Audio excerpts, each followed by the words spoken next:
Hi, it's Simon Pomfret here from Iris Research. I'm here with Rob Kell, CEO of the AVC Group. And Rob, we're just releasing your industry survey, looking at the information, communication and technology sector, the quarterly survey that you guys kindly sponsor. The things we asked about in this survey, we're looking at communication in terms of how businesses communicate with their customers, their suppliers, with their staff, and what sort of communication methods they use. We looked at video, we also talked about training. So one of the things I thought was surprising that we had 1 in 10 businesses indicate they use video conferencing. In terms of what you're seeing, what businesses are using out there at the moment, was that a surprising result to you? It was actually. It's a lot lower than I would have thought it would be. The benefits of being able to communicate with other offices within a different region, or whether they're customers, whether they're suppliers, through the video conferencing technology is something that I think Illawarra businesses need to consider. I understand there's a feeling that dealing with clients, there could be a greater desire for a personal touch.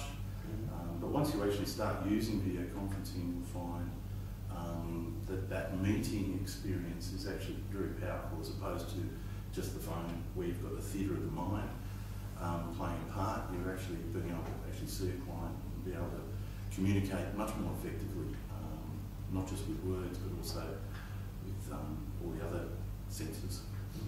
I noticed that in terms of usage of video, it was a lot higher, it was 1 in 5 for businesses for training, so there is a sort of an appetite there for using this technology. Yeah, well, and actually capturing information, the report shows the capture of procedures, process and things like that, as well as training, and I think that they really can overlap, and sometimes whether it's training in those procedures, internal procedures, or training that is new, the real power of a video and being able to capture that information is that you can then provide that to a staff member who starts next week, a staff member who starts in 6 months' time. So a lot of upfront effort, which is needed whenever you're training an individual, but the payback on that is the ability to be able to just produce the videos for staff into the future. Another area that we concentrated was looking at ICT training in terms of what businesses can get out of proving more effectiveness for their staff using the technologies that they have. And again, there was some variation in the results between the attitudes of small, medium and large businesses in terms of training. Do you want to elaborate on that? Yeah. Overall, I think it was almost 40% of businesses recognise that if their staff have a better understanding of the tools they use each day, there's going to be some productivity gains. But that was skewed quite significantly in the larger organisations, where it's up over 70%, medium-sized businesses over 50%, and as organisations got smaller, the belief that sort of training would improve productivity seemed to fall. But there's no doubt, and it's well documented throughout the world, that most of us don't have a full appreciation of the capabilities of the applications that we're using.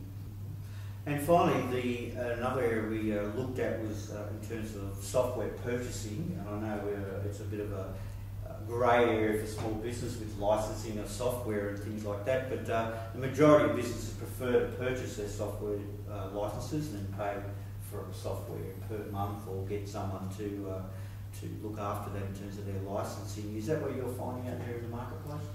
It varies. Certainly within the industry, there's very much a push for a per user per month model, ensuring that you're using the latest and greatest versions and you have access to them. And that's very much a part of the software as a service, the cloud, where really you're using your internet portals and things like that to actually access the applications and manage that data. That then flows straight into all the various devices that you can access that information on, whether it be your iPad, your Android pad, your phone, whatever it might be.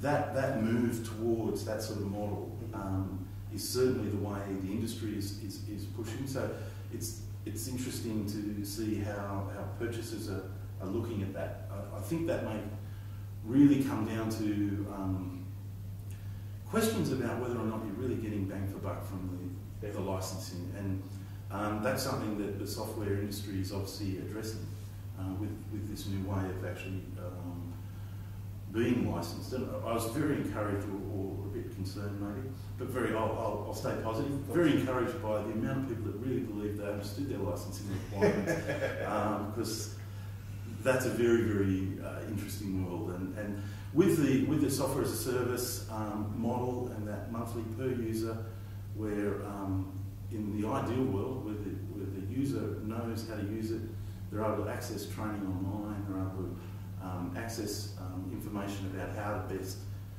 implement that within your own business.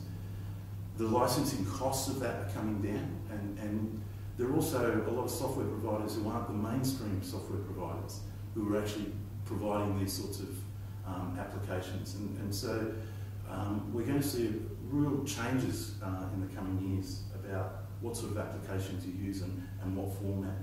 Understandably, for a lot of people, when it comes to licensing, you really want to sweat that asset.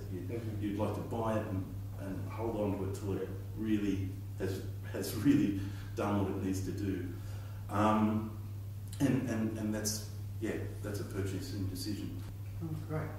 Okay, thanks Rob for those comments.